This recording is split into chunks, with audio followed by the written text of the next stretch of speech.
Bapak Ibu saudara dikasih Tuhan, selamat malam. Hari ini Selasa 23 Maret 2021. Mari kita persiapkan hati kita untuk kita belajar dari sebagian kebenaran firman Tuhan. Kita awali dalam doa. Bapa di surga, sungguh kami bersyukur atas penyertaan dan pemeliharaan-Mu sepanjang hari, dan tiba saatnya kami memiliki waktu yang indah untuk belajar sebagian kebenaran firman-Mu. Urapi hamba-Mu, buka ungkapan rahasia firman-Mu, dan bila sore hari ini menjadi sore yang penuh berkat bagi setiap kami. Dalam nama Tuhan Yesus Kristus kami serahkan jalannya pemberitaan firman-Mu dalam tangan kasih-Mu. Haleluya. Amin. Bapak Ibu saudara dikasih Tuhan, setiap kita, siapapun mereka, pasti pernah mengalami keadaan yang sulit di dalam hidup ini. Ya, siapapun mereka pasti pernah mengalami keadaan yang sulit dalam hidup ini. Ya, baik ketika kita masih bujang sebelum nikah, atau sekarang sudah nikah, atau sekarang sudah punya anak, cucu, menantu, pasti ada masa di mana kita memasuki keadaan yang sulit itu. Nah, keadaan yang sulit ini membuat kita seringkali merasa tidak berarti. Ya, seringkali kita merasa sebagai orang yang tidak berarti. Sementara kita menghadapi keadaan yang sulit ini, kita melihat bahwa orang-orang dekat kita, bahkan saudara kita, itu sepertinya tidak peduli. Ya, sehingga kita melewati kesulitan hidup ini dalam kesunyian. Ya, jadi kita melewati kesulitan masalah hidup ini dalam kesunyian. Dan ini Bapak Ibu Saudara, ini bisa berlangsung berhari-hari, berminggu, bulan, bahkan bertahun-tahun. Ya, jadi kita benar-benar merasa dalam kesendirian. Sekalipun di sekitar kita banyak orang, tetapi kita sepertinya mengalami kesepian atau kesunyian. Karena persoalan yang kita hadapi, persoalan yang sedang kita hadapi ini tidak banyak orang mengerti, atau tidak banyak mereka yang mau mengerti. Ya. Nah, kita sebagai orang percaya dituntut untuk memiliki respon yang benar atas setiap peristiwa yang sedang kita hadapi. Ya. Jadi sekalipun kita menghadapi suatu keadaan yang sangat tidak ideal, ya, sangat tidak ideal, tapi kita diharapkan meninggalkan jejak yang harum. Ya. Jadi ketika kita mau menyelesaikan persoalan ini, kita meninggalkan jejak yang harum. Artinya ketika kita mau keluar dari masalah hidup kita ini, kita tidak merugikan siapapun, kita tidak melukai siapapun. Ya. Nah, kalau kita berhasil keluar dari masalah hidup ini, persoalan hidup ini yang mungkin bisa mencengkeram kita bertahun-tahun, dan kita berhasil keluar dari masalah ini, maka ini akan menjadi berkat bagi anak cucu orang-orang dekat kita. Ya. Jadi apa yang kita lakukan ini bisa menjadi teladan bagi mereka. Nanti kita bisa menjadi seorang konselor yang baik.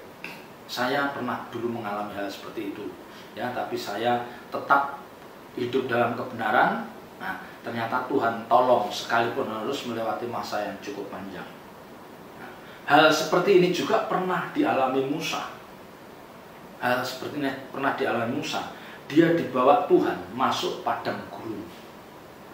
Dan tidak tanggung-tanggung, Alkitab menceritakan 40 tahun waktu yang harus dihabiskan Musa untuk menikmati kehidupan di padang gurun itu. Dalam kesenyapan, Musa melewati hari lepas hari seperti tanpa harapan. Tetapi ingat, yang selalu saya katakan, bahwa dalam setiap peristiwa hidup ini boleh terjadi atas diri kita pasti seizin Tuhan. Ada rencana Tuhan di balik semua itu. Ya. Saya katakan Musa ada di padang gurun. Nah, padang gurun ini selalu berbicara tentang ketidaknyamanan. Tetapi sekali lagi semua ini diizinkan Tuhan. Ya, dan itulah sesungguhnya itulah sesungguhnya kurikulum dari Tuhan yang harus dilewati orang percaya. Ya. Jadi kalau kita menganggap bahwa hidup yang kita jalani ketika di bumi ini kita anggap sebagai sekolah kehidupan, ya, sekolah kehidupan.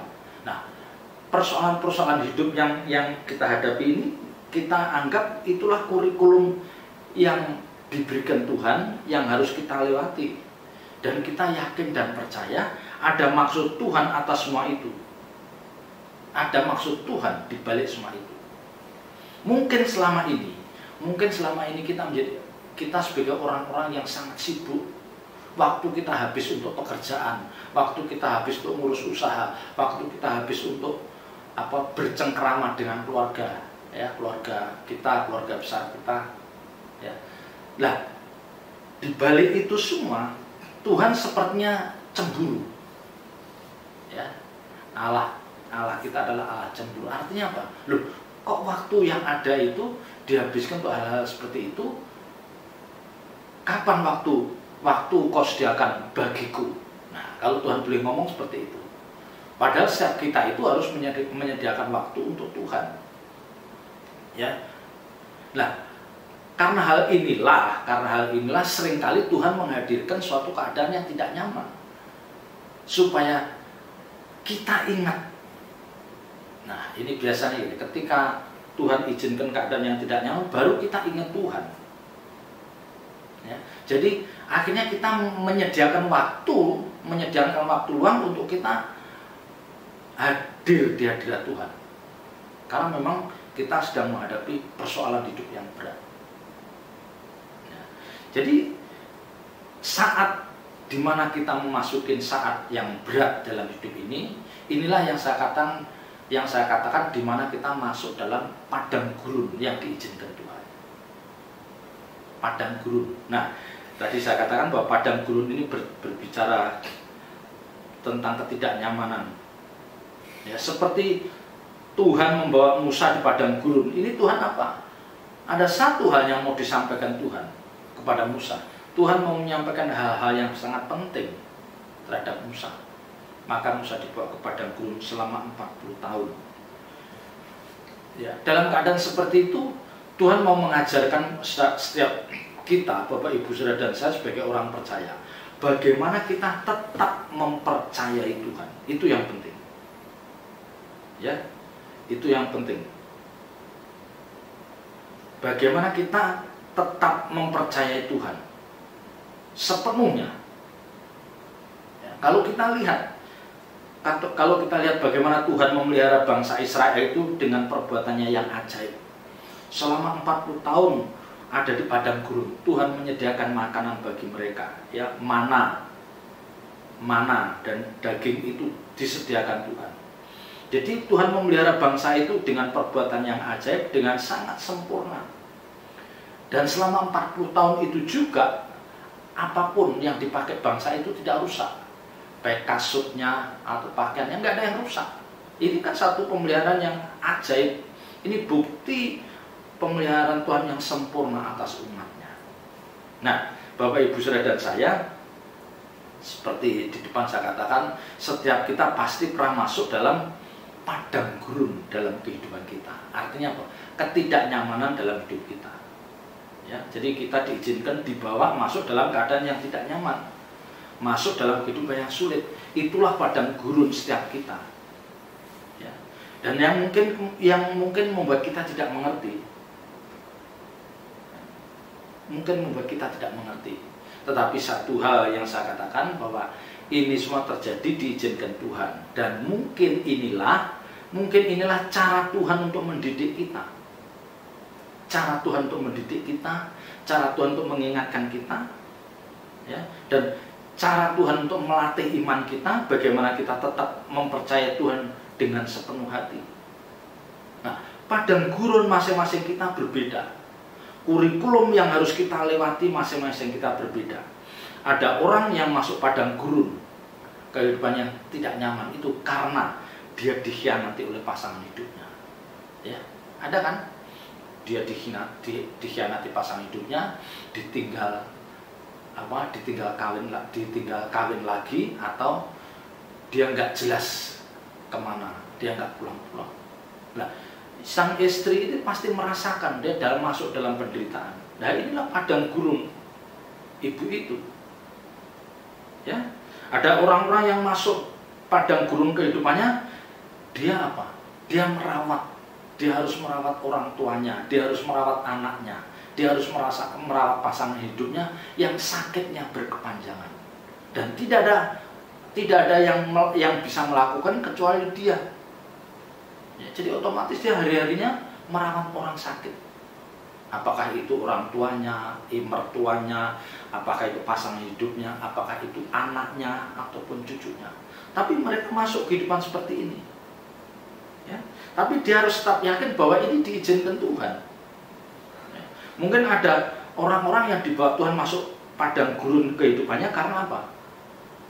Karena dia kehilangan pekerjaan, bisnisnya hancur berantakan, usaha yang dirintisnya hampir tidak menghasilkan apapun, sementara hutangnya menumpuk. Nah, ini padang gurun yang harus dimasukin orang itu. Belum lagi ada orang-orang yang bergumul untuk anak-anaknya, karena anak-anaknya apa? Anak-anaknya itu di luar kendali oleh orang tua ini. Misalnya anaknya kecanduan narkoba, anaknya kecanduan film-film porno, ya, yang akhirnya merusak karakternya, merusak jiwanya. Ya, banyak hal, ya, banyak pintu masuk yang diizinkan Tuhan untuk membawa seseorang itu masuk dalam padang gurun dalam hidupnya. Ya, tapi sekali lagi kita jangan menaruh curiga, karena justru disitulah mungkin Tuhan akan mengajar kita, mendidik kita, bagaimana kita menjadi orang percaya yang bisa mempercayai Tuhan sepenuhnya, menjadi orang percaya yang taat, menjadi orang percaya yang rendah hati, ya. Ya. Dan mungkin bagi Tuhan menganggap bahwa justru kalau orang ini saya bawa masuk dalam padang gurun, ya, justru ini menjadi kondisi yang ideal bagi mereka, bagi orang itu. Karena kalau dibawa ke dalam kondisi yang tidak nyaman, mereka baru mencari Tuhan dengan membangun mezbah doa. Jadi ada orang-orang yang tidak peduli dengan Tuhan. Mereka orang Kristen tapi tidak memperdulikan hadirat Tuhan dalam hidupnya. Jadi dia menjalani hidup seperti orang dunia menjalani hidup. Nah, ini Tuhan izinkan dia masuk dalam pencobaan seperti itu. Ya. Dan ini kondisi dianggap Tuhan sebagai kondisi yang ideal supaya orang itu diingatkan. Anak itu, orang percaya itu diingatkan supaya dia menyadari bahwa kamu ini penuh dengan keterbatasan. Ya, kamu jangan bangga dengan kekuatanmu, jangan bangga dengan kepandaianmu. Akhirnya menghadapi masalah ini kamu tidak bisa mendapatkan jalan keluar yang terbaik. Nah, ini memang diizinkan Tuhan. Ya. Nah, saat itulah sesungguhnya Tuhan mau berdialog, mau berbicara dengan kita. Tuhan mau mengajarkan jalan-jalannya yang harus kita lalui, dan supaya kita memiliki ketergantungan pada Tuhan. Ketergantungan di sini ini bukan berarti setiap masalah hidup kita Tuhan yang akan menyelesaikan. Ya, masalah hidup kita Tuhan yang akan mengambil alih, bukan itu. Tetapi dengan masalah ini, bagaimana kita selalu ada di hadirat Tuhan. Selalu ada di hadirat Tuhan. Nah, kalau orang percaya sudah dibiasakan seperti ini, nanti ketika dia sudah keluar dari masalah hidupnya, tapi kebiasaan selalu ada di hadirat Tuhan itu akan terus dilakukan.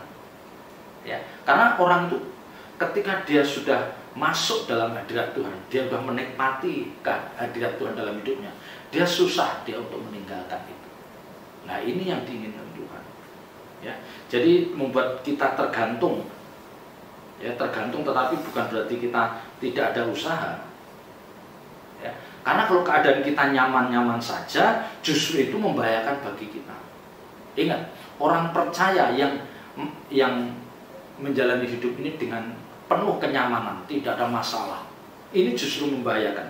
Karena mereka akan menjadi orang-orang yang nantinya bisa bisa tidak merasa perlu Tuhan. Karena semua sudah berjalan running well. Nah, orang-orang seperti ini bahaya.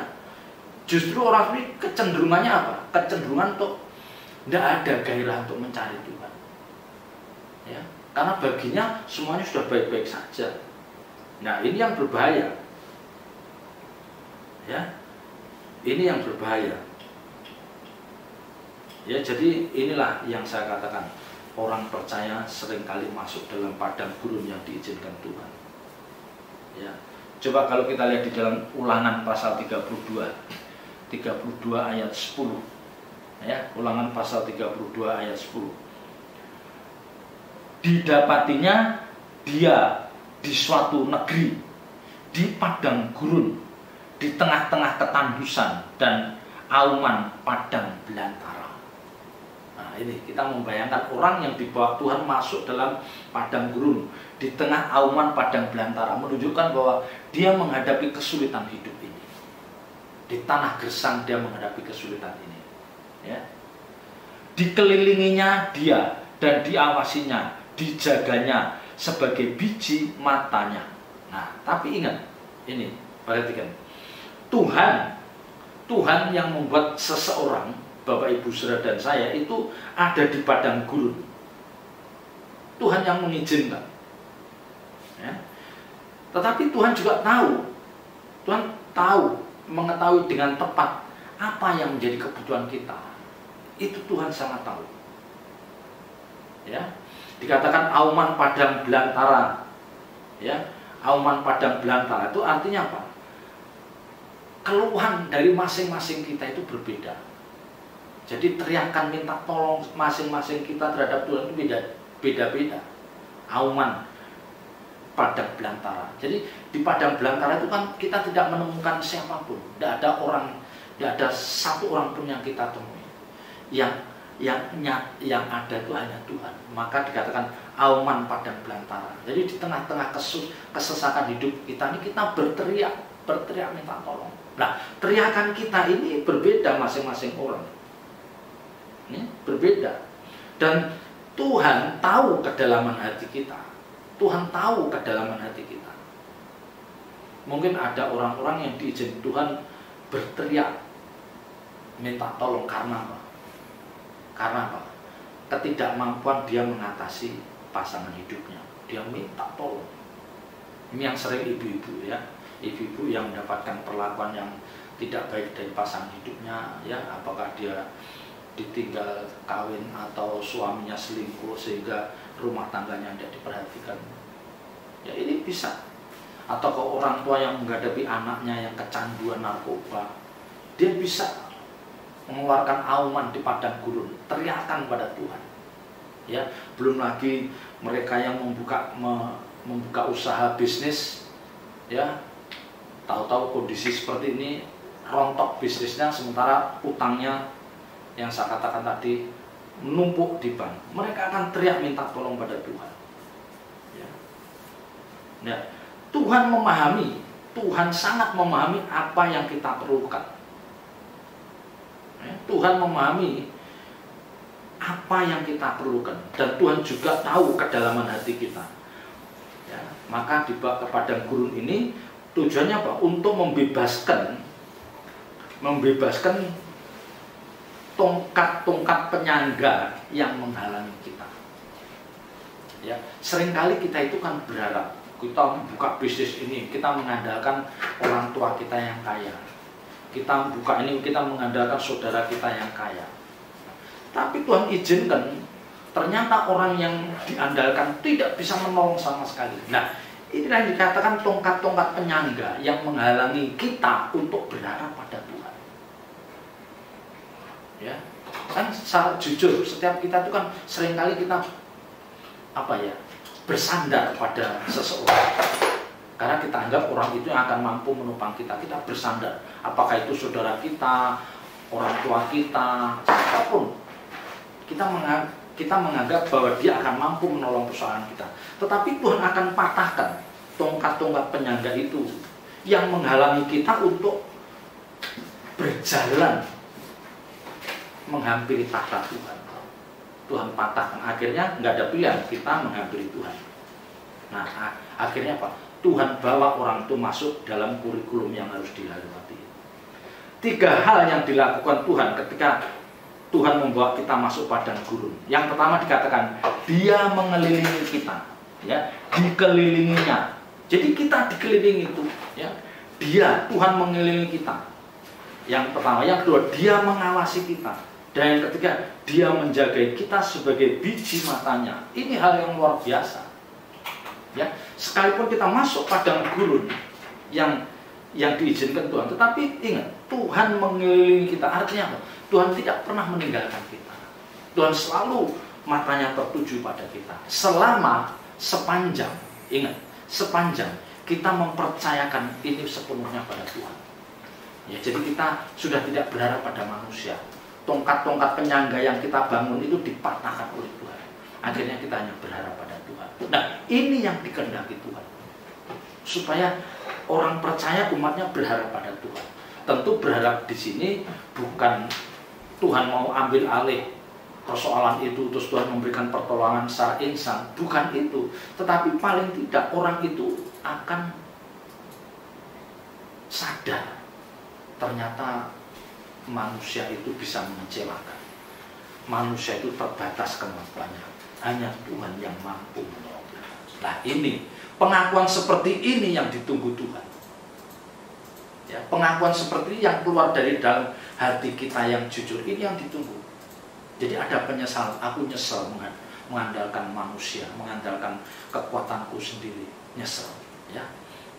Jadi Tuhan mengelilingi kita. Jangan khawatir, Tuhan memperhatikan dia. Dia mengawasi kita, ya. Dikelilinginya Dia dan diawasinya. Diawasi. Kalau diawasi itu berarti apa? Tuhan tidak mengizinkan tidak mengizinkan kita untuk masuk dalam pencobaan yang kita tidak mampu menahannya. Karena Alkitab katakan pencobaan-pencobaan yang kita hadapi itu tidak melebihi kekuatan kita. Nah, Tuhan itu mengawasi. Jangan sampai pencobaan ini melebihi dari kekuatan anak ini, orang ini. Nah, Tuhan mengawasi. Yang ketiga, Dia menjaga kita sebagai biji matanya. Ini yang luar biasa. Ya, bagaimana kita dijagai seperti biji mata Tuhan. Artinya, tidak seorang pun diizinkan menyentuh kita. Menyentuh kita, membuat kita menderita sengsara sampai kita jatuh tergeletak. Tidak bisa, Bang. Tidak mungkin. Tuhan menjaga kita. Kita bagaikan biji mata Tuhan. Nah, ini yang luar biasa. Ya. Ini Bapak Ibu saudara dikasih Tuhan, ya. Kalau kita lihat di dalam Ulangan pasal 8 ayat 2, ya, Ulangan pasal 8 ayat 2. Ingatlah kepada seluruh perjalanan yang kau lakukan atas kehendak Tuhan Allahmu di padang gurun selama 40 tahun. 40 tahun ini dengan maksud merendahkan hatimu dan mencobai engkau untuk mengetahui apa yang ada dalam hatimu, yakni apakah engkau berpegang pada perintahnya atau tidak. Jadi ternyata orang itu dibawa ke padang gurun itu yang ada rencana Tuhan, kurikulum yang harus dilewati orang itu. Kalau bangsa Israel, kenapa harus 40 tahun? Karena apa? Ternyata bangsa Israel ini bangsa yang tegar tengkuk, sombong. Makanya dikatakan, ya, selama 40 itu dengan maksud merendahkan hatimu. Kamu jangan sombong, kamu jangan congkak. Nah, mungkin ini juga yang terjadi dalam diri Bapak Ibu saudara dan saya. Mungkin selama ini kita menjadi orang-orang yang sombong, orang-orang yang angkuh, orang yang merasa hebat, orang yang merasa punya sandaran yang kuat di luar Tuhan. Nah, disinilah Tuhan seringkali mengizinkan satu peristiwa yang tidak pernah kita bayangkan. Akhirnya membuat kita benar-benar jatuh.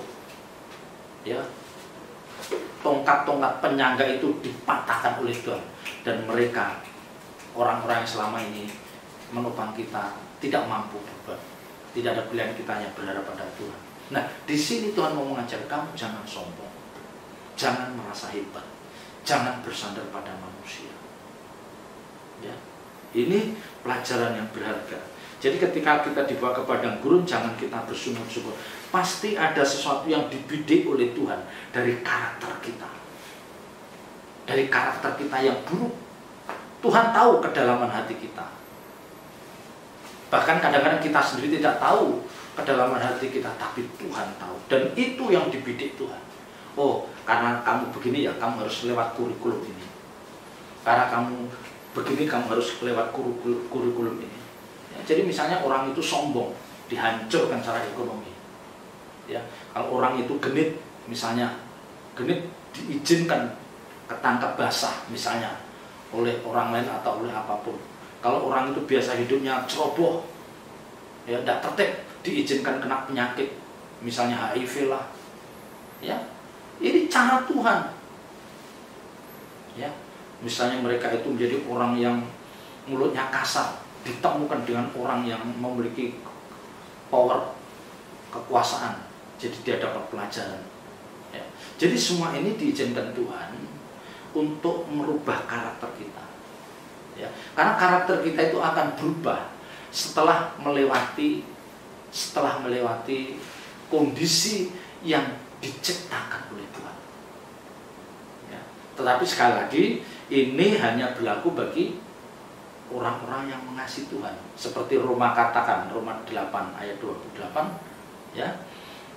Ya, Allah turut bekerja untuk mendatangkan kebaikan bagi orang yang mengasihi. Ya, bagi orang yang mengasihi, dia mengasihi Tuhan, tetapi masih sombong. Dia mengasihi Tuhan, tapi masih genit. Dia mengasihi Tuhan, tapi masih ceroboh. Nah, nanti dihajar lewat peristiwa-peristiwa ini. Tapi kalau orang itu tidak mengasihi, dibiarkan Tuhan. Dibiarkan itu ada dua, dibiarkan binasa berantakan atau dibiarkan dia dengan kekayaan secara materi berlimpah. Tapi dibiarkan orang seperti ini cenderung mudah binasa, nah, masuk api kekal. Ini justru menyedihkan. Tapi kita bersyukur kalau kita dibawa padang gurun dengan maksud yang mulia dari Tuhan untuk memperbaiki karakter kita. Ya, selamat berjuang, Tuhan Yesus memberkati. Mari kita tutup dengan doa. Bapa, kami bersyukur atas kebenaran firman-Mu, meteraikan firman-Mu dalam setiap hati kami dan ajar kami melakukannya. Terpuji nama-Mu kekal selama-lamanya. Dalam nama berkat Tuhan Yesus Kristus kami berdoa dan ucap syukur. Haleluya. Amin.